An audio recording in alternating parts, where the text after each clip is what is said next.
Okay, ആ ഞാൻ ഇനി അങ്ങനെ ശ്രദ്ധിക്കാം ചേച്ചി. ഉച്ചരിക്കും. ഓക്കെ. വിവർത്തനമായി ശ്രീല പ്രഭുപാദ് കി ജയ്.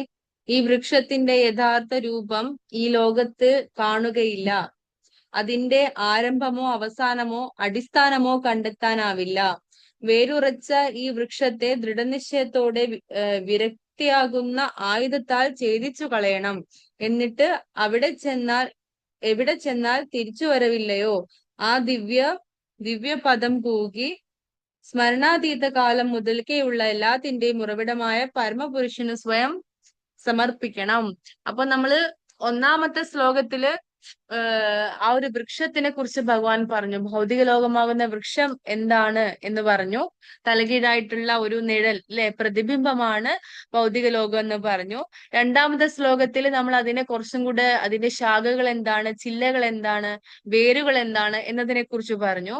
ഇനി ഈ ഒരു ശ്ലോകത്തിൽ നമ്മൾ പഠിക്കുന്നത് ഈ ഒരു ഭൗതിക ലോകമാകുന്ന വൃക്ഷത്തെ എങ്ങനെ മുറിച്ചു മാറ്റാം എന്നാണ് നമ്മൾ നോക്കുന്നത്. അപ്പൊ മുറിച്ചു മാറ്റാനായിട്ട് ഭഗവാൻ ഇവിടെ 3 കാര്യങ്ങളാണ് പറയുന്നത്. അതെന്തൊക്കെയാന്ന് നോക്കാം. അതായത് വിരക്തി, ഭക്തി, ദൃഢനിശ്ചയം. നമ്മളിപ്പോ ഭൗതിക ലോകത്ത് നിൽക്കുമ്പോ ഈ ഒരു വിവർത്തനത്തിൽ പറഞ്ഞതുപോലെ ഇതിന്റെ വേരെവിടെയാണ്, ഇതൊരു അവസാനം ഇല്ലേ, നമുക്ക് ഒന്നും തന്നെ എന്ത് കിട്ടില്ല, നമുക്ക് പിടികിട്ടത്തില്ല. അപ്പൊ അതിനാണ് ഭഗവാനും പറയുന്നത്. അപ്പൊ നമുക്ക് ഇതിന്റെ ആരംഭമോ അവസാനമോ അടിസ്ഥാനമോ ഒന്നും തന്നെ എന്ത് ചെയ്യാൻ പറ്റത്തില്ല, കണ്ടെത്താൻ പറ്റത്തില്ല. നമ്മൾ വിചാരിക്കും നമ്മൾ ഇവിടെ തന്നെയാണ് വന്നത്, ഇവിടെ തന്നെയാണ് പോകുന്നത്, നമുക്ക് ഇതാണ് ശരിക്കുള്ള നമ്മുടെ സ്ഥലം എന്ന് നമ്മൾ അറിയാതെ നമ്മൾ ചിന്തിച്ചു പോകും. അപ്പൊ അത്രയും ദൃഢമാണ് ഈ ഒരു മായാലോകം എന്ന് പറയണത്.